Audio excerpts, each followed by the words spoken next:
Merci d'être sur la télévision Labari pour suivre le journal de ce jour, jeudi 10 avril 2025. Mesdames et messieurs, bonsoir et bienvenue à tous. Prévu pour débuter ce jeudi 10 avril 2025, la grève du syndicat unique de la santé et de l'action sociale SUSAS n'a pas eu lieu. Finalement, le mot d'ordre a été levé après des échanges avec le ministre de la Santé publique. Le secrétaire général de ce syndicat, Al-Bachar Yacouba, qui rappelle les revendications des agents de santé, réaffirme dans cet extrait qui va suivre l'engagement du SUSAS à accompagner le ministère. On l'écoute. Il me plaît de vous dire que nous avions déposé un préavis de grève qui devait commencer ce matin et continuer pour la journée de demain. Mais c'est tout à fait clair, nous ne partons pas en grève par plaisir de partir en grève. Nous partons en grève parce que, après des constats, après avoir vu un certain nombre de choses que nous avions pensé pour lesquelles il faut trouver une solution et de les meilleurs délais, et nous avions décidé d'aller en grève. Et cette fois-ci, à la différence des fois passées, de manière très rapide et diligente, le ministre de la Santé publique, de la Population et des Affaires sociales a bien voulu nous rencontrer. Avant-hier, de 9h jusqu'à midi passé, on était en conclave, comme on dit. Hier encore, de 11h jusqu'à 20h passé, on était entre les locaux du ministère de la Santé publique pour discuter de l'ensemble des points qui avaient fait l'objet de notre préavis de grève, qui elle-même a été la suite logique de l'ultimatum que nous avions déposé. Entre autres points revendiqués, il y a l'organisation des concours professionnels.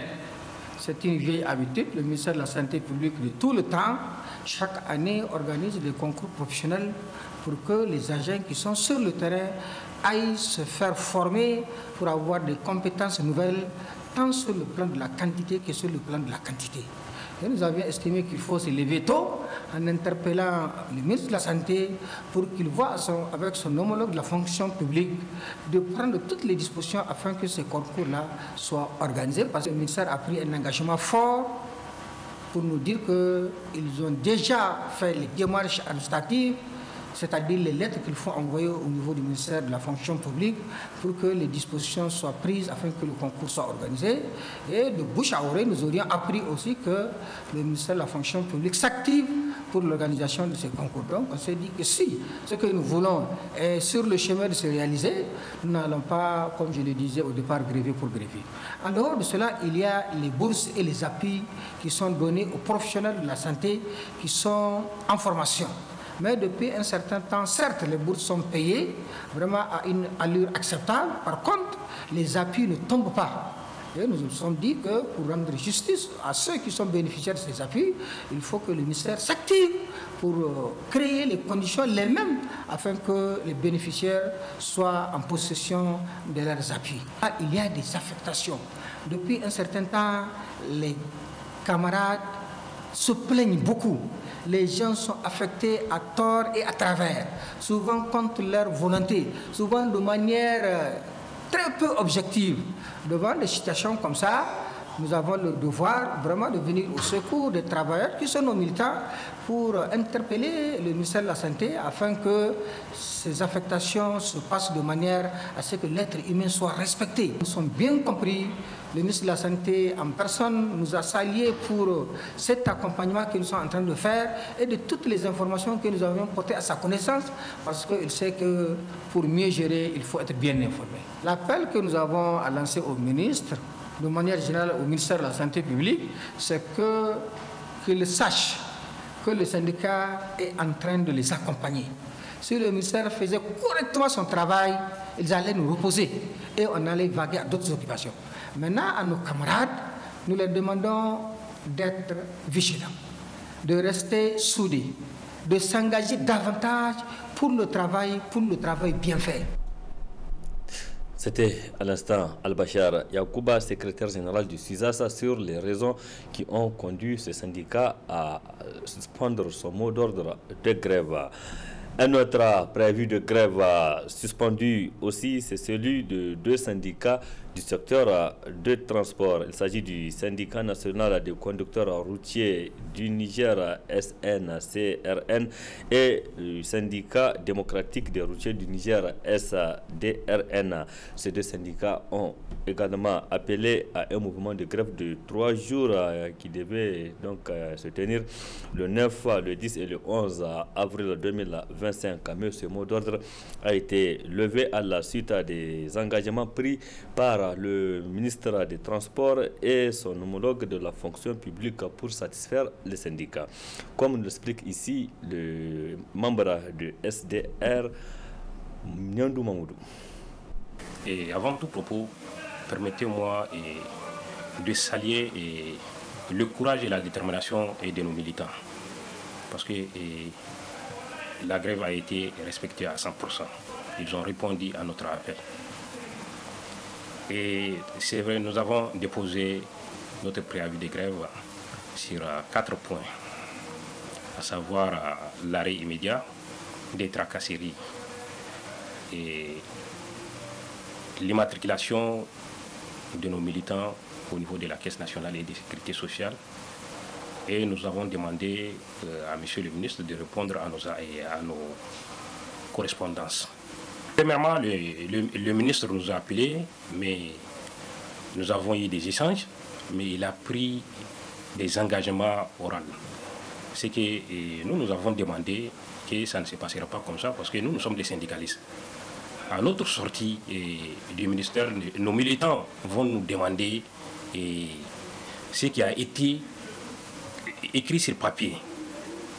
Nous avons demandé à ce qu'on nous écrit un papier, de prendre des engagements écrits.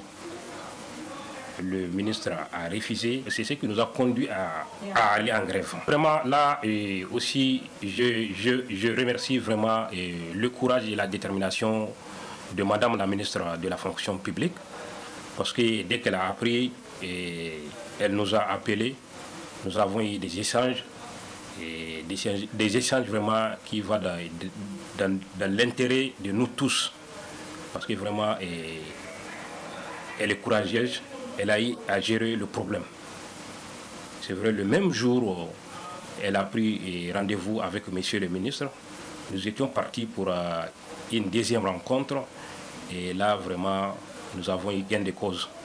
Parce que le ministre des Transports a pris l'engagement, et l'engagement sur papier, l'engagement écrit, et de voir les autres ministres et de gérer vraiment le problème, surtout le problème de tracasserie, et de réactualiser l'arrêté numéro 090 qui met fin aux tracasseries routières. Nous, en tant que syndicat, nous demandons aux autorités de répondre à nos appels et de répondre à nos correspondances, parce que tant qu'il y a dialogue entre les autorités et les syndicats, il y aura toujours solution.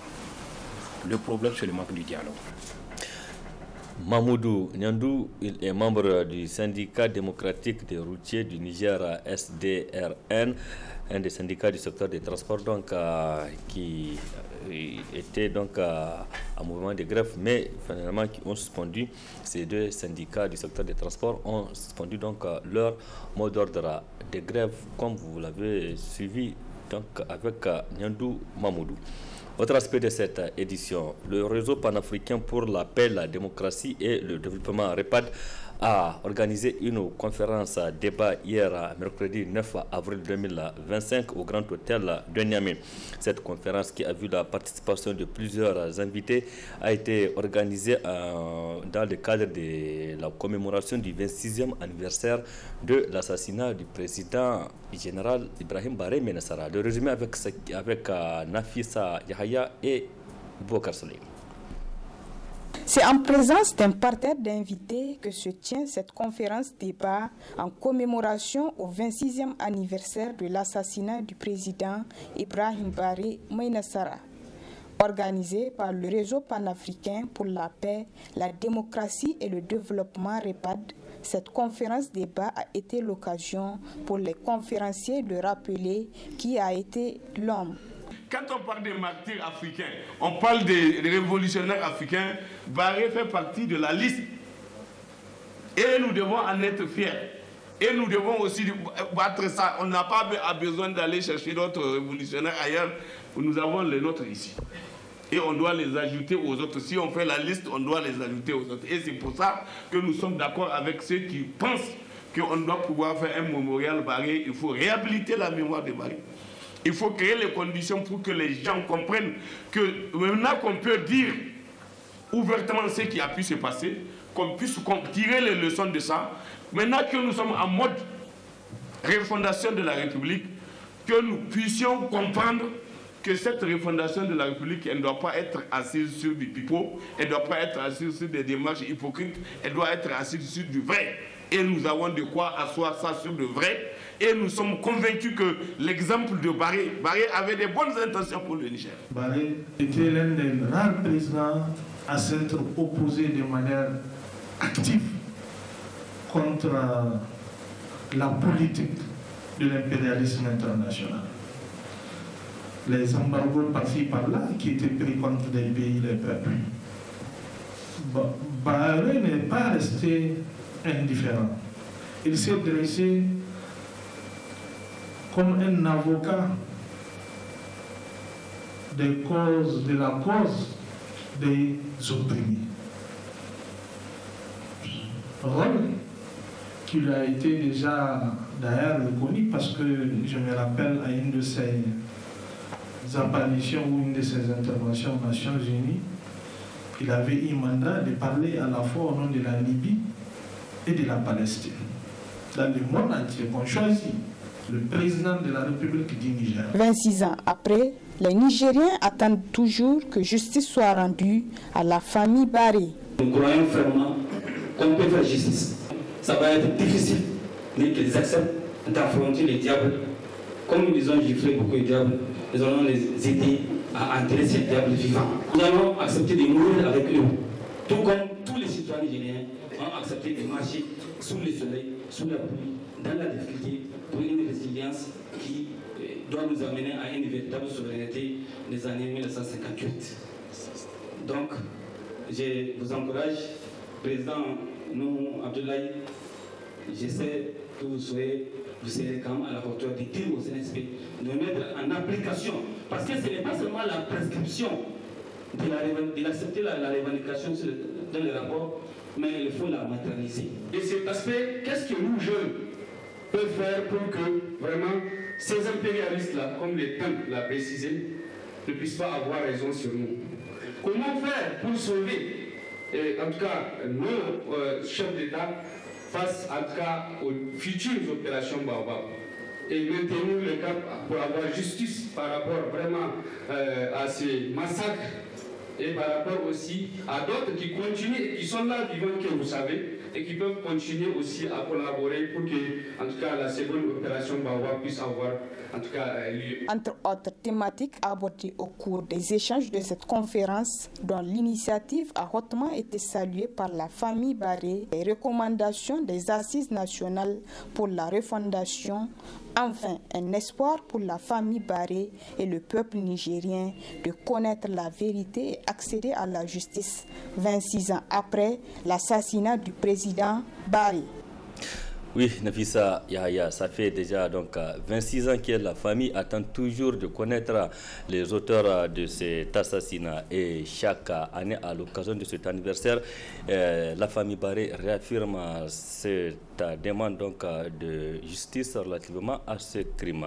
C'est ce qui a suscité ce commentaire. On ne peut pas tuer un président comme un chien et asseoir l'injustice.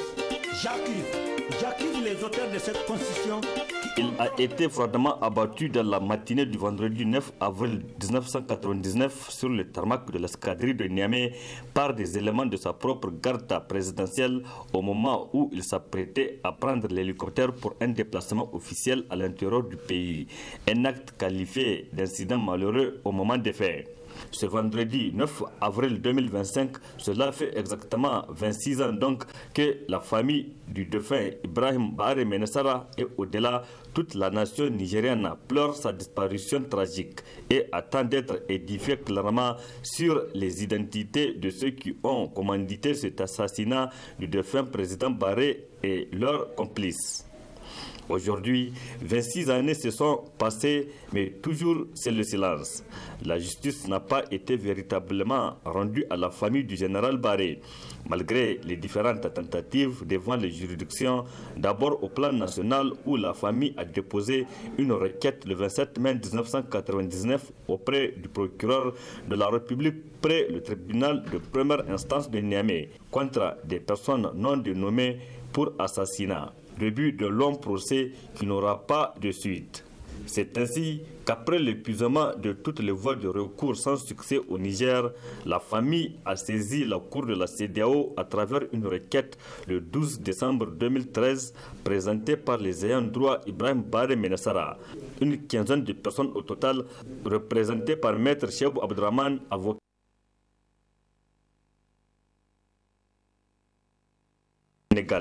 À ce niveau, au terme de l'examen du dossier, la Cour de la CEDEAO avait condamné l'État du Niger pour avoir violé le droit des requérants à avoir l'accès à la justice et la violation du droit d'Ibrahim Baré Ménessara.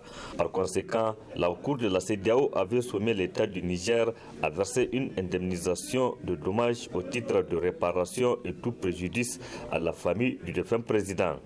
Ainsi, comme lors de toutes les dates anniversaires qui se sont succédées, ce 26e anniversaire également est une occasion pour la famille de renouveler sa demande pour que la lumière soit faite sur cette affaire.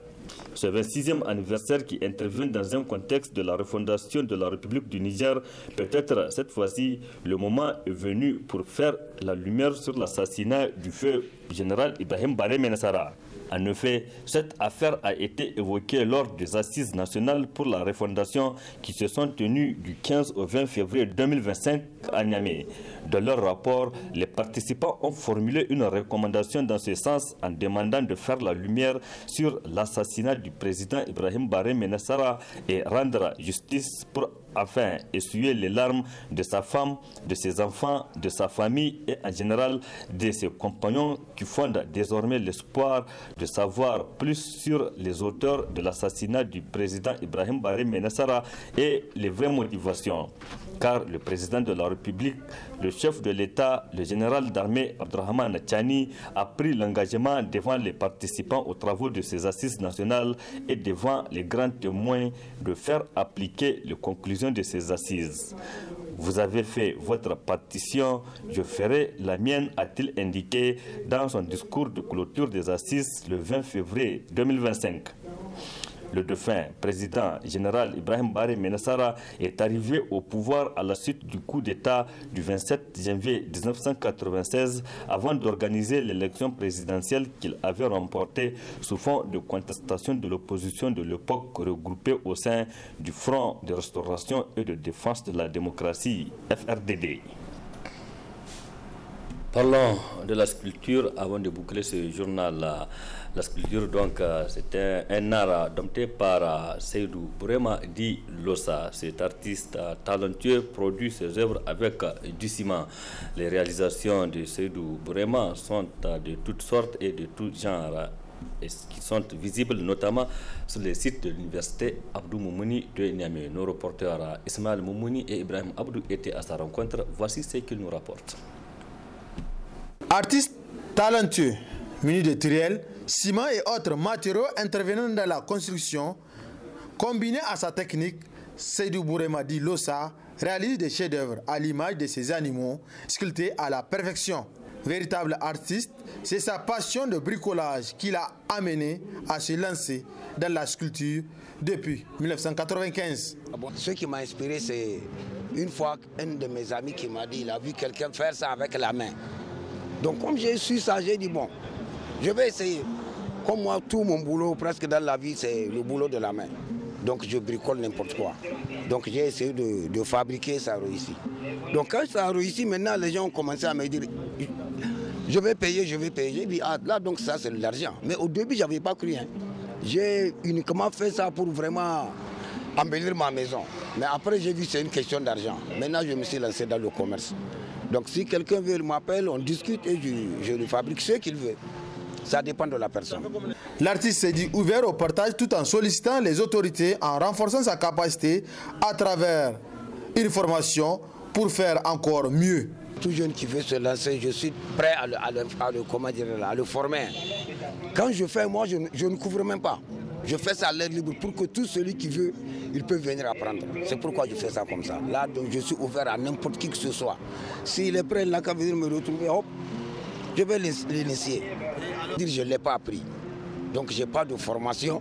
Je ne connais même pas les matériels, je me débrouille pour les faire. Donc, maintenant, ce que je veux vraiment, c'est une formation pour que vraiment je puisse évoluer dedans. Parce que jusque-là, je vois que vraiment, ce n'est pas à mon niveau. Parce que je n'ai pas de formation. Même les matériels, ça me manque. C'est à travers le bricolage qui a fait naître le génie créateur de Seydou Bourema Di Losa. Pour voir de quoi il est capable, il suffit de faire un tour au campus de l'université Abdoumoun de Niamey pour contempler ses chefs-d'œuvre. Merci Ismaël Moumouni. Du courage donc à l'artiste Seydou Bourema qui fait des belles choses. Point final de cette édition. Merci à vous de l'avoir suivi. Restez en compagnie des programmes de la télévision Labari. Excellente nuit à toutes et à tous. Bonsoir.